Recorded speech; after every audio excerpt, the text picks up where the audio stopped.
आप जानते हैं कि गरुड़ पुराण में कुछ ऐसे कर्म बताए गए हैं जिनके कारण स्त्री का भाग्य निसंतान हो जाता है, उसे पुत्र रत्न की प्राप्ति नहीं होती है। ऐसे कर्म जिनका फल अगला जन्म तक पीछा नहीं छोड़ते और जिनका प्रायश्चित अगर ना किया जाए तो हमारी पीढ़ियां सूनी रह सकती हैं। आज मैं आपको एक ऐसी कथा सुनाने जा रही हूँ जिसे अगर आपने बीच में छोड़ दिया तो ये अधूरा ज्ञान आपके जीवन में अधूरा ही रह जाएगा और गरुड़ पुराण का अधूरा ज्ञान कभी कल्याण नहीं देता। ध्यान से सुनिए, इस कथा को बीच में छोड़कर मत जाइएगा, क्योंकि अंत में एक ऐसा रहस्य खुलेगा जो आपको सोचने का तरीका बदल देगा। देवी रुक्मिणी बहुत ही कोमल स्वर में अपने पति भगवान श्री कृष्ण से कहती हैं, हे प्रभु, नारद जी ने कहा था कि गरुड़ पुराण में ऐसे रहस्य हैं जो मनुष्य के भाग्य को समझाते हैं। क्या आप मुझे वह कथा सुनाएंगे?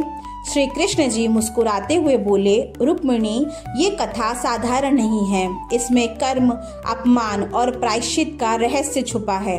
सुनो। एक राजा और रानी की कथा। एक राज्य था, सुंदर समृद्ध, पर राजा और रानी दुखी थे। सालों बीत गए, कोई संतान नहीं हुई।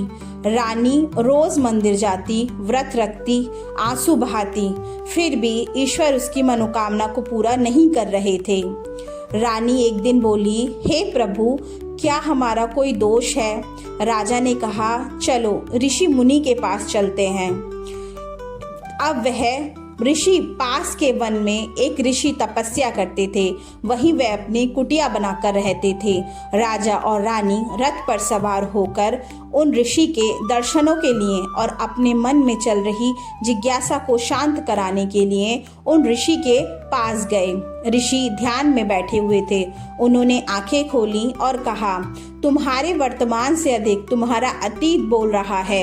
यह सुनकर राजा और रानी आश्चर्यचकित हो गए, क्योंकि अभी तक राजा और रानी ने उन ऋषि से एक शब्द भी नहीं बोला था।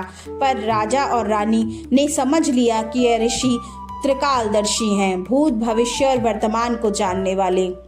ऋषि ने कहा, पिछले जन्म में तुमने एक गर्भवती स्त्री का अपमान किया था, तुमने पितरों का तिरस्कार किया था, तुमने भूखे और निर्धनों को देखकर मुंह मोड़ा था। यही कारण है इस जन्म में गर्भ के द्वार तुम्हारे लिए बंद हो गए हैं। रानी कांप उठी, राजा की आंखों में भी आंसू आ गए। तब उन्होंने, रानी और राजा ने हाथ जोड़कर ऋषि के सामने प्रार्थना की, हे ऋषिवर, कृपया हमें इसके प्रायश्चित का मार्ग बताइए, ताकि हम अपने पूर्व जन्म के किए गए बुरे कर्मों से प्रायश्चित करके मुक्त हो सके। तब ऋषिवर बोले, गर्भवती स्त्रियों का सम्मान करना, तुम्हें पितरों को श्राद्ध देना होगा, तुम्हें गरीबों को भोजन देना होगा, तुम्हें गौ सेवा करनी होगी, तुम्हें अपने अहंकार को त्यागना होगा। यदि तुम ऐसा करोगे तो तुम्हारा भाग्य बदल जाएगा। जो कर्म तुमने पिछले जन्म में बुरे किए हैं और वही संचित कर्म तुम्हारे इस जीवन को प्रभावित कर रहे हैं, उन कर्म बंधनों से तुम्हें मुक्ति मिलेगी। राजा रानी सहमत हो गए। अब राजा और रानी ने महल में आकर इसी तरह के कार्य करने शुरू कर दिए। रानी ने पितरों को श्राद्ध दिया, एक उचित स्थान पर जाकर। अब वह रोज गरीबों को दान देते, गौ की सेवा करते और गर्भवती स्त्रियों की मदद और उनका सम्मान करते थे। कुछ महीनों बाद ही राजा और रानी के इन किए गए व्रतों का पुण्य उन्हें प्राप्त हुआ। रानी गर्भवती हुई, पुत्र रत्न की उन्हें प्राप्ति हुई। राज्य में उत्सव छा गया। दोस्तों, गरुड़ पुराण के अनुसार वे कर्म जो स्त्री के भाग्य को निसंतान बना देते हैं, हम आज ध्यान से सुनिएगा। ये बहुत गहरा रहस्य है। यदि इंसान यह स्त्री गर्भवती स्त्री का अपमान करती है, पितरों का तिरस्कार करती है, माता पिता का अपमान करती है, चाहे वह माता पिता उसके पति के हों या अपने हों।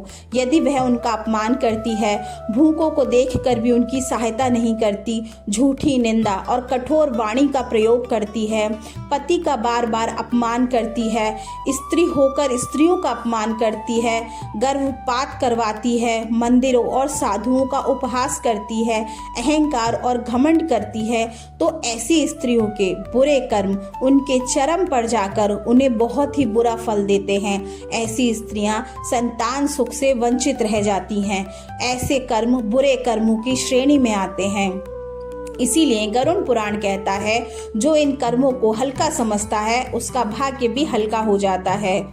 श्री कृष्ण भगवान कहते हैं, हे देवी रुक्मिणी, भाग्य दंड नहीं, भाग्य शिक्षा है। जो समझ गया वह बदल गया, जो नहीं समझा वह उसे दोहराता ही रहता है। और इस तरह उसी के बुरे कर्म आज नहीं तो कल उसका फल उसे किसी न किसी रूप में जरूर भोगना पड़ता है।